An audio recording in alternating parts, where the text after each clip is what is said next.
혹시 여러분, 나는 원래 잠이 적은 체질이야 라며 하루 4시간만 자고도 충분하다고 생각해 본 적 있으신가요? 그런데 최근 연구에 따르면 단 3일만 수면이 부족해도 심장 건강에 위험 신호가 생길 수 있다고 합니다. 오늘 영상에서는 단기간 수면 부족이 우리 몸, 특히 심혈관에 어떤 영향을 주는지 과학적 근거를 바탕으로 자세히 알려드리겠습니다.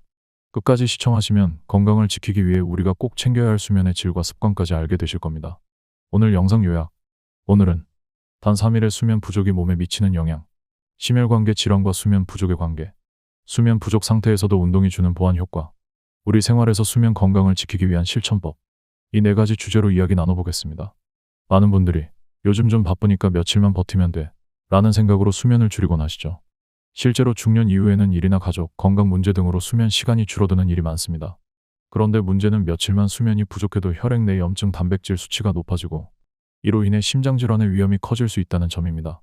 이번에는 스웨덴 웁살라 대학교에서 발표한 실험 결과를 바탕으로 왜 우리가 오늘 밤 잠을 더 자야 하는지를 함께 알아보겠습니다. 1. 수면이 단 3일 부족해도 심혈관 위험 신호. 2024년 스웨덴 웁살라 대학교 연구진은 수면 부족이 심혈관계에 미치는 영향을 정밀하게 분석한 연구 결과를 발표했습니다. 이 연구는 건강한 20대 남성 16명을 대상으로 3일간 정상 수면 7에서 8시간과 수면 제한 매일 4시간 두 조건을 비교하는 방식으로 진행되었습니다. 실험 동안 참가자들의 식사와 활동량은 모두 엄격하게 통제되었고 혈액 내 단백질 90여 종을 정밀 분석해 수면 변화가 생체 내 어떤 영향을 미치는지를 확인했습니다. 그 결과 단 3일간 수면이 부족했을 뿐인데도 심부전, 관상동맥 질환과 관련된 염증성 단백질 수치가 뚜렷하게 상승한 것이 확인되었습니다. 이들 단백질은 체내에서 염증 반응을 유도하며 혈관 벽을 자극하고 심장 조직의 기능을 저하시키는 것으로 알려져 있습니다. 특히 일부 단백질은 동맥경화 진행과도 밀접한 관련이 있어 단기간에 수면 부족이 생각보다 빠르게 혈관 건강에 부정적인 영향을 미칠 수 있다는 점이 밝혀졌습니다. 궁금해하실 부분, 나는 젊은 사람도 아니고 이미 고혈압이나 당뇨도 있는데 이 연구 결과가 내게도 해당될까? 연구진은 이 질문에 대해 기존의 대부분 연구가 중장년층이나 심혈관 질환 고위험군을 대상으로 진행된 것과 달리 이번 연구는 건강한 젊은 남성에게서도 위험 신호가 명확하게 나타났다는 점에 주목해야 한다고 설명합니다. 즉, 나이에 관계없이 수면이 부족한 상황이 반복되면 심혈관계에 미치는 영향은 분명히 나타날 수 있으며 이미 기저질환이 있는 분들에게는 그 위험이 더 빠르고 강하게 올 수 있다는 뜻입니다. 또한 이번 연구에서 참가자들은 혈액 검사를 위해 일정한 시간에 체열했고 고강도 운동 직후에 혈액 샘플도 함께 분석되었습니다. 이를 통해 수면 부족뿐 아니라 신체 활동이 체내 단백질 수치에 미치는 영향을 비교할 수 있었는데 이 부분은 이후 수면과 운동의 관계를 이해하는 데 중요한 연결고리가 되기도 했습니다. 이 연구는 바이오마커 연구 저널 바이오마커 리서치에 게재되었으며 수면 부족이 단순한 피로나 집중력 저하를 넘어서 실제로 생리적 염증 반응과 심장 관련 위험 요소를 활성화시킬 수 있다는 것을 입증한 중요한 자료로 평가받고 있습니다. 이 수면 부족과 운동, 어떤 관계가 있을까? 같은 웁살라 대학교의 연구에서는 수면 부족 상태에서도 운동을 했을 때 신체의 긍정적인 단백질 반응이 일부 활성화된다는 결과도 함께 확인되었습니다. 연구진은 수면이 제한된 상태에서도 참가자들에게 고강도 운동을 실시하게 하고 운동 전후로 혈액 샘플을 채취해 분석했습니다. 그 결과 수면 부족으로 인해 염증성 단백질 수치가 증가한 상태에서도 운동 이후에는 항염증 작용과 회복에 관여하는 단백질의 수치가 동시에 증가하는 것이 관찰됐습니다. 즉, 운동은 수면 부족으로 인한 생리적 스트레스 반응을 어느 정도 완화할 수 있는 긍정적인 자극이 될 수 있다는 것입니다. 궁금해하실 부분, 그렇다면 운동이 부족한 수면을 대신해 줄 수 있을까? 이 질문에 대해 연구를 이끈 조나단 세데르네이스 박사는 운동은 수면 부족의 부정적인 영향을 일부 상쇄할 수 있을 뿐 수면의 기능을 완전히 대체할 수는 없다 고 분명히 밝혔습니다. 실제로 수면은 단순한 휴식 시간이 아니라 면역계의 회복, 뇌의 노폐물 제거, 호르몬 균형 유지 같은 회복과 재생의 복합적 기능을 수행합니다. 운동 역시 심혈관 건강, 혈당 조절, 체중 관리에 매우 중요한 요소지만 수면 부족이 지속될 경우 운동으로만 이러한 시스템을 보완하는 데는 한계가 있다는 것이 현재까지의 과학적 결론입니다.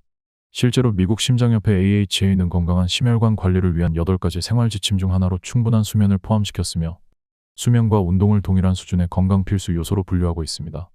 이 기준에 따르면 성인의 경우 매일 7시간 이상의 수면과 함께 주 150분 이상의 중등도 유산소 운동을 병행하는 것이 가장 효과적인 건강 전략입니다. 따라서 운동했으니까 조금 덜 자도 괜찮겠지 라는 생각은 건강 관리에 있어 잘못된 판단이 될 수 있습니다. 오히려 운동과 수면을 각각의 고유한 역할로 인식하고 두 요소를 모두 균형 있게 챙기는 것이 신체의 회복과 면역력 유지에 더 큰 도움이 됩니다.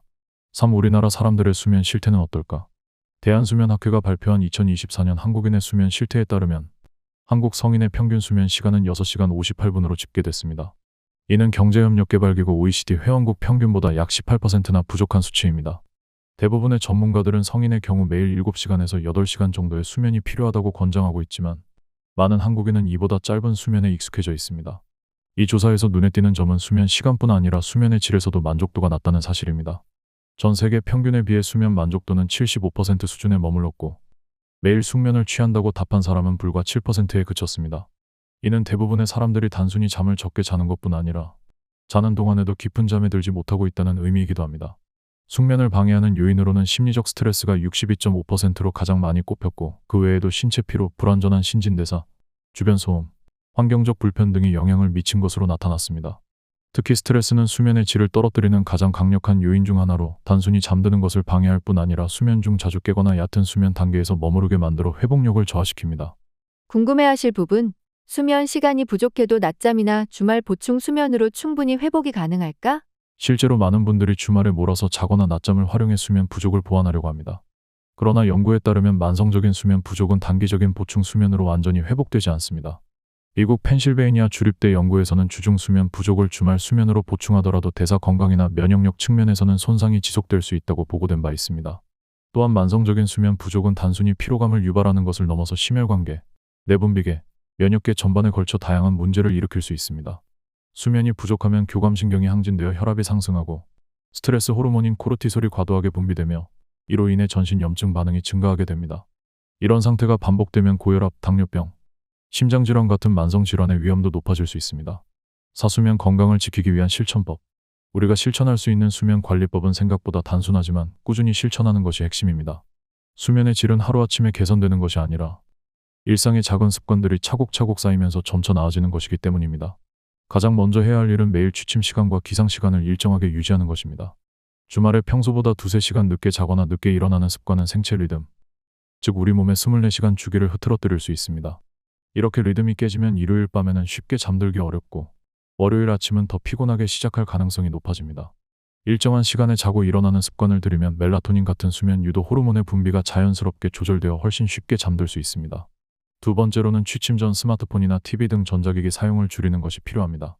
화면에서 나오는 청색광은 멜라토닌 분비를 억제하고 뇌를 각성 상태로 유지시켜 잠들기 어렵게 만듭니다.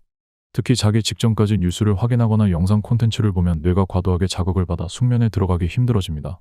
전자기기 대신 조도가 낮은 조명 아래에서 책을 읽거나 간단한 스트레칭을 하는 것이 훨씬 효과적입니다. 세 번째는 식사와 음료 습관입니다. 과식이나 야식은 위장이 밤새 활동하게 만들어 깊은 수면을 방해합니다. 따라서 저녁 식사는 취침 2에서 3시간 전에 가볍게 마무리하는 것이 좋고 카페인이 함유된 음료는 오후 2시 이후부터는 피하는 것이 좋습니다. 카페인은 개인차는 있지만 보통 섭취 후 6시간 이상 뇌에 영향을 미치기 때문에 늦은 오후에 커피 한 잔도 밤잠에 영향을 줄 수 있습니다. 궁금해하실 부분, 수면을 잘 자기 위한 특별한 보조식품이 필요할까요?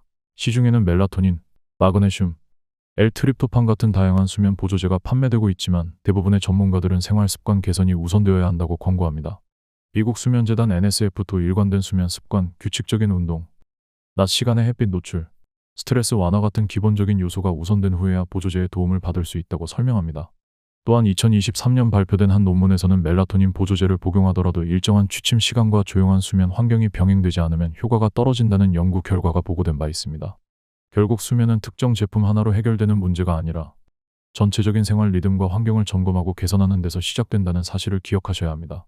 마지막으로, 낮 시간의 활동량도 수면에 영향을 줍니다. 햇볕을 충분히 쬐고 일정량의 신체 활동을 하면 체내 시계가 활성화되고 밤에는 자연스럽게 졸림이 찾아옵니다. 너무 과한 운동은 오히려 수면을 방해할 수 있으니 오후 시간에는 무리가 없는 산책이나 가벼운 스트레칭을 권장드립니다. 결론 및 실천법. 오늘 내용을 정리하자면 단기간의 수면 부족이라도 심혈관 건강에 영향을 줄 수 있으며 특히 염증 반응과 관련된 단백질 수치가 빠르게 변화할 수 있다는 사실이 확인되었습니다. 운동은 수면 부족에 일부 영향을 줄여줄 수는 있지만 수면의 회복 기능을 완전히 대체할 수는 없습니다. 그러므로 매일 일정한 수면 습관을 유지하고 스트레스를 줄이며 취침 전 자극을 줄이는 생활 방식을 실천하는 것이 무엇보다 중요합니다. 오늘 밤 여러분이 더 건강한 수면을 선택하신다면 그것은 곧 심장을 위한 최고의 선물이 될 수 있습니다. 오늘 영상이 도움이 되셨다면 좋아요와 구독 버튼 눌러주시고 여러분은 하루 몇 시간을 자고 계신가요? 수면 시간과 수면 질을 관리하기 위해 실천하고 있는 습관이 있다면 댓글로 함께 나눠주세요. 여러분의 경험이 다른 분들의 건강에도 큰 도움이 될 수 있습니다. 지금까지 일반인의 매일 건강이었습니다. 감사합니다.